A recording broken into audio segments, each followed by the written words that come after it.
Halo guys, assalamualaikum warahmatullahi wabarakatuh. Terima kasih yang udah setengah channel Autism Official lagi. Semoga kalian selalu sehat, berkabar kalau untuk kita semuanya. Gimana kabar kalian, sehat? Alhamdulillahirobbilalamin. Kasih semua orang masalah kasih mendoakan yang lagi sakit Allah sehatkan. Teman guys yang berjuang untuk memajikan, tentunya diberikan kekuatan sampai finish. Teman guys yang bahagia juga tentunya jangan lupa bersyukur. Kaisam, apa itu TVB? Utang piutang lagi disoroti sama pemerintah ya kan. Ini ada salah satu majikan yang mengeluhkan ya cuy ya. Ternyata cecenya itu berhutang di luar dan gagal membayar. Majikannya dikejar-kejar debt collector dan dinyatakan bahwa komplotan dari cecenya ini karena tidak bisa mempertahankan cecenya bekerja. Padahal semua ini bukan kemauan majikan tapi kemauan cece itu sendiri. Dan kenyataan pahitnya bahwa majikan harus mengetahui si cecenya ini sudah pindah negara ke Kanada cuy. Ini memang kurang ajar nih cece ini ya. Kok bisa? Apakah hutang bank ini untuk modal ke Kanada? Bisa nggak sih proses ke Kanada itu lewat Hong Kong ya kan? Oke, ayo kita bahas. Semalam kalau kalian melihat TVB ya kan, ini muncul berita tentang Lopan yang kecewa. Kayaknya bukan di TVB ya, di berita ya. Di berita apa di TVB sih? Kalian komplain sama Kaisam nih. Jadi Kaisam itu teman-teman Kaisam tuh baik. Jadi merekod gitu kan, terus dikasih ke Kaisam yang mentranslatekan.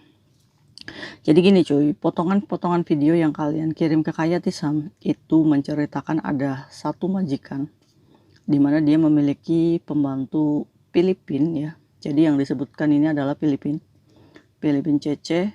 Dia ini bekerja di rumah majikan untuk menjaga anaknya, memberikan makan siang, makan malam, ya asisten rumah tangga lah cuy. Majikan ini punya ekspektasi lebih nih sama pekerja migrannya, yang berharap mereka adalah bagian dari keluarganya dan bisa bekerja sama untuk membantu aktivitas majikan. Satu kontrak ya 2 tahun. Udah deh nggak usah macam-macam, yang penting kamu finishkan satu kontrak deh 2 tahun. Itu udah bersyukur banget majikan ya nggak? Jarang loh ada majikan kayak gini ya, saat kita bermasalah dengan keuangan gitu kan, udah tahu kita punya utang bank di luar masih mau nerima, itu jarang banget. Nah saat majikan kalian ada di posisi ini menerima dengan segala kekurangan kalian udah mulai stop, jangan hutang-hutang lagi. Yang harus dilakukan adalah bertahan untuk bisa membayar hutang dari gaji kita. Karena apa? Karena majikan sudah don't care tentang penagihan-penagihan itu. Itu harusnya kalian harus beruntung ya cuy ya. Harus bersyukur maksudnya.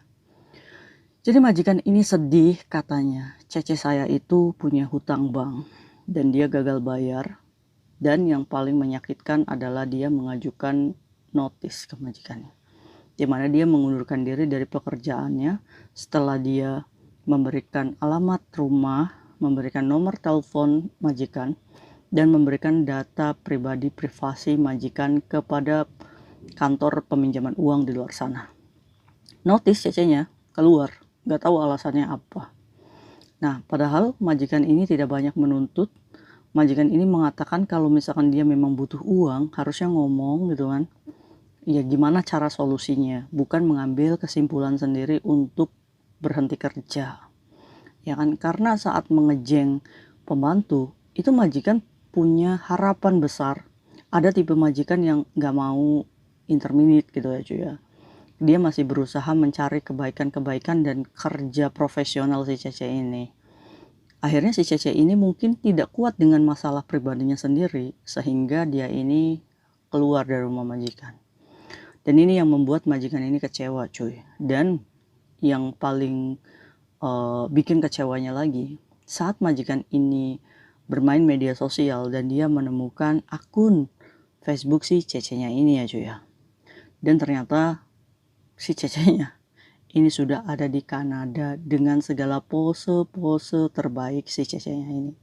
Biasalah cuy ya, kalau kita sudah merasa hidup baru gitu kan, kita lupa apa yang sudah kita kasih untuk mantan majikan kita atau orang-orang yang sudah kita kecewakan. Kita seolah melupakan kejadian itu dengan berpose seolah-olah hidup milik kita sendiri gitu kan. Nah, majikan ini nge-share kan foto-foto cecenya lagi bergaya di Kanada sana, dan ternyata memang benar cecenya itu ada di Kanada cuy, sekarang udah pindah negara. Kok bisa gitu kan? Kok bisa lolos? Sehingga majikan ini komplain lah kepada otoritas pemerintah ya, di mana kasusnya dia ini bisa dikaji bagaimana solusinya. Masa iya kita harus gonta-ganti Cece hanya karena kesalahan si Cece itu sendiri. Nah, itu ya cuy ya. Jadi majikan ini lagi sedih begitu. Jarang-jarang ada majikan kayak gini kan. Nah, pemerintah ini menyikapi sikap peminjaman uang. Jadi pemerintah ini bukan tidak mengerti tentang kebutuhan Cecenya tentang masalah uang ya cuy ya. Dan pemerintah ini juga sedang berjanji memberikan cara terbaik untuk bisa menanggulangi permasalahan peminjaman uang di luar sana. Jadi pemerintah ini lagi mencari cara bagaimana sih yang terbaiknya untuk bisa cecenya juga dan majikannya juga, ya kan? Aturan-aturan apa ya, semoga aja sih Hong Kong masih dengan kebijakannya ya. Kaisam sih takutnya ya cuy ya, takutnya karena kita sudah over gitu kan, sudah over melebihi batas gitu kan, sehingga sistem yang diambil itu dengan tegas bekerja sama dengan imigrasi, maka yang punya utang visanya nggak turun. Takutnya seperti itu. Apakah ke arah kesana itu mungkin Kaisam? Ya mungkin saja, kalau kita malah lebih ugal-ugalan ya cuy ya.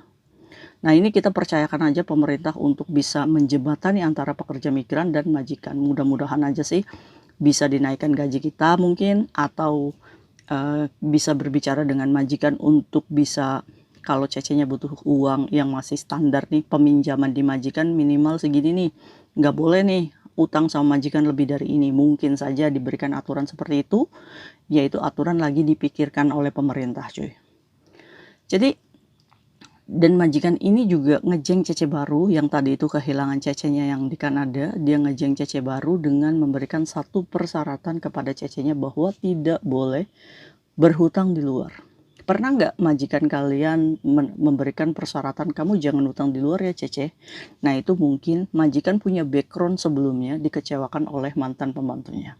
Dia berharap nih, bukan berarti dia meminta kita untuk yang sempurna, tapi setidaknya kamu bisa memberikan kepercayaan ke majikan yang sudah memiliki trauma oleh Cece masa lalu gitu kan, dengan kalian hadirnya gitu kan. Mungkin kalau misalkan kamu bisa dipercaya sama majikan ini, mungkin kamu akan disayang pastinya, ya kan.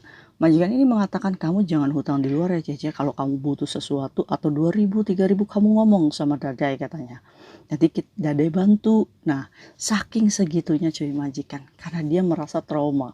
Kenapa majikan ini bisa trauma? Karena peminjaman uang ini mengirimkan debt collector, di mana debt collector ini mengatakan yang tidak-tidak tentang majikannya, yang menyatakan bahwa kamu itu sekongkol sama cecemu katanya untuk menipu bank. Kamu itu sekongkol lah, bayar utang cecemu, ini kan tanggung jawab kamu juga sebagai lopan. Jadi pelecehan-pelecehan seperti itu yang membuat majikan ini dongkol gitu kan, mau melampiaskan marah sama siapa, cecenya udah kabur duluan gitu kan. Ini kan gak adil, bener gak? Ayo cuy, kita renungkan sama-sama, jangan sampai kita seperti pembantu rumah tangga itu. Jadi sarannya buat kalian yang udah gak bisa bayar dan gak harus gimana, notice itu bukan jalan yang terbaik. Kecuali kita tidak diinginkan lagi oleh majikan, maka bukan salah kita untuk mencari majikan baru. Nah, jadi bertahanlah sampai majikan ini benar-benar muak dan menterminate kita, udah kamu fire keluar. Dan itu ya udah kita cari majikan lagi. Tapi kalau kita sudah menciptakan kasus yang udah ugal-ugalan kayak gini, saran Kaisam jangan notice, bertahan. Karena apa? Karena kamu yang salah dengan majikan. Tetap kerja profesional sampai majikan benar-benar mengeluarkan kamu sendiri. Kalau kasusnya ini kan banyak yang keluar, itu kan pengecut. Kamu yang beri masalah, kamu yang keluar gitu kan. Nah itu ya, jadi udah biarin aja buat kalian yang mungkin saat ini ada di posisi ini, tunggu majikan kalian pecat baru kalian cari majikan lagi. Yang penting paspor ada, kalian masih bisa cari majikan lagi. Oke? Jangan notice kalau kalian punya banyak hutang. Biar keputusan itu diambil oleh majikan gimana. Yang penting kita ngegelo dan kita akui kita salah, dan kita akan berusaha memperbaiki. Kerja secara profesional. Majikan juga akan luluh kok nantinya, memberikan kamu kesempatan. Oke, nah itu yang dibahas di TV tadi. See you next video, bye bye. Assalamualaikum warahmatullahi wabarakatuh. Nyampuy.